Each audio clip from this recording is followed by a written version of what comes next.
Okay, tigay mga sabaw. All lasa. Check natin ito. Check mo. Bahala ka na dyan. Ayaw, di ma...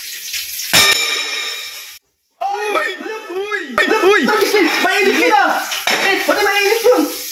Ano nangyari ito? Mainit! Ha? Pare, mambira ka ako ng biro. Mainit yun! Nagulat! Mainit, di ba? Ay, hipan mo ba? Kung ka pa, ano ba tayo? Hipan mo ba? Kaya lang, pambira ka talaga. Huwag ko natin pala ito. Okay. Yan, yung bagong chef cook. Oh, bagong chef cook to, chef. So, ito yung... Lalong sumarap. Oh. Pwede, ba't palagi kang, nag-iisda? Ano ba yan? Sikreto mo ba yan? Kapahaba ng buhay yan. Ah, ganyan pala yung... pansit. Oh. Ano, isda na naman, oh. Prito, tsaka ano? Oh. Bilog! Bilog! Asan ka? Sabaw. Lutong ano to? Bisayan dako. Lutong Bisaya daw to. Gani. Prito tsaka ano? Diba? Sabaw. Ito yung sekreto ni Kuya Brooks, no? Mga gulay, no? No? Dami, no? Ilang taon ka na pa di? 60 plus na? 61 lang. Uy, malapit ka na mag 62 pa di. Advance happy birthday pa di. Malapit na. Lapit na. Pero hindi halata pa di. Kaya pala yung sekreto ni Kuya Brooks, kaya hindi siya, hindi halata na 60 na. Isda. Isda, gulay. Talagang marami ka talagang maano dyan sa, sa isda. Oo. Adalang lang yung baboy. Pag nagsawa na sa isda, baboy na naman. Ano oras ka ba? May resolution na? Oo, resolution na. Resolution pa lang. So, tawag nito, tinangkong. Kung sa Bisaya pa, tinangkong. So, ayan guys. Yan po yung, ulam. Ayun tanghalian kasi may mga gumagawa din dito. So, yung kinakain ni Kuya Brooks, yan na yung yung ulam din ng mga gumagawa dito. Ito po yung update. Yan, malapit na po makumpleto. Lapit na makumpleto. Dapat matapos to kasi magdiwang ng kaarawan si Kuya Brooks. Yan o. Kakapay lang namin dyan. Naglagay na kami ng lupa sa balas para ready for dump. Yan, ipapapbell na po yan para sumiksik. Oh, wala doon? Wala na yun, sira na yun. Kami naggawa doon ay. Kami nagano doon. Sira na yun. Ano lang yun, yung puno ng sa puno lang yun, kinaping. Yan yung pang paano dito ay pampasiksik. Ay, grabe, tapos na yung kulang na lang yung lechon dito pa di. Adi. Lechon. Kulang na lang lechon, no? Ganda na tingnan, no? Paglagyan na lechon, Oo. Yun, no? Unti-unti na po na,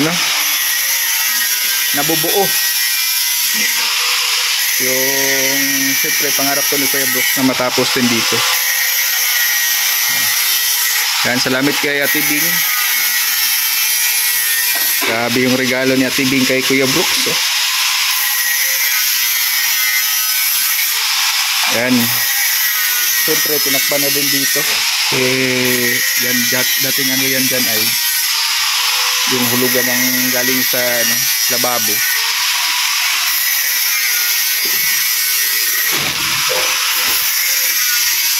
Ito yung matinding katuwang.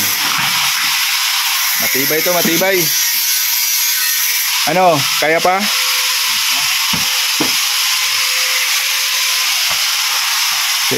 Diyan po nagsisimula yung siguro. Mga itlog ng manok, ng lamok, nagkiti-kiti. Hindi pa dumugo yung ilong ni Ali. Naagapan natin ay Kasi pag Yung trangkaso niya na sipon, ubo, tapos dahil doon, nag-alala kami, na-alarma kami sa oras ng madaling araw. Oo, nakakakaba talaga yun. Biglang nag-convulsion na eh. Yung mataba ka. Kahit Biglang sino man nahimatay. siguro. Oh. Siyempre, mag-isip ka na. Takbo agad sa hospital. Tinawag ko nga si Marisco tayo sa sasakyan magamit. Buti naman gano'n nangyari. Hindi ka agad. Kasi kung hindi nangyari yon, pabuti pa natin sa hanggang dumugo ang ilong dahil parang Oo, delikado na yun. na palang dengue. Ayun, delikado pala yun. Kumbaga, ano talaga siya, na yung result niya, dengue talaga. Kung tatanong mo kung saan na-dengue, dito lang din sa likod bahay. Kasi meron tayong ano dyan ay, Oo. yung tubig dyan na na-stack. Yung lababo, oh, yung stakan ng tubig ng lababo. Sa banyo, dyan sa labahan. At kanina, kahapon pala, no? O, kahapon natin tinabakan. May bilog. Wala na. Na ba na ano si Ali? 2 days. Dalawang 2 days na. O kanina, nakapunta ka man doon sa hospital. Ano, kumusta naman yung kalagayan ni Ali? Sabi ni Lina, kasi tulog tayo pag-ipig. Unti-unti lang bumabalik yung lakas niya. Yung ginagawa niya rito na parang gusto maglaro, tapos yung kanyang katawan, katalon-talon na doon sa kama. Ako baga maganda na yung ano niya. Sabi na kasi, nung nalaman ng doktor na may dengue, kahapon, o di mga bandang hapon-hapon na rin, naturukan na ng anti-dengue na.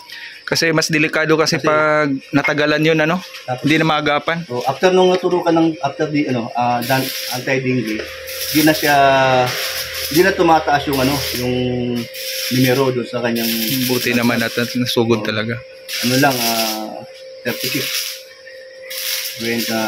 Magano'n baga, hindi na mabot ng 37. So dahil pala dati pabalik-balik dito sa bahay yung lagnat kasi kahit na nahilot na namin yung pala meron na palang dengue. May sintomas na. Pabalik-balik yung lagnat. Ayan, dito po yan. Salamat Kuya Brooks. Yan yung sinasabi ko dito. Dun sa gilid, banda.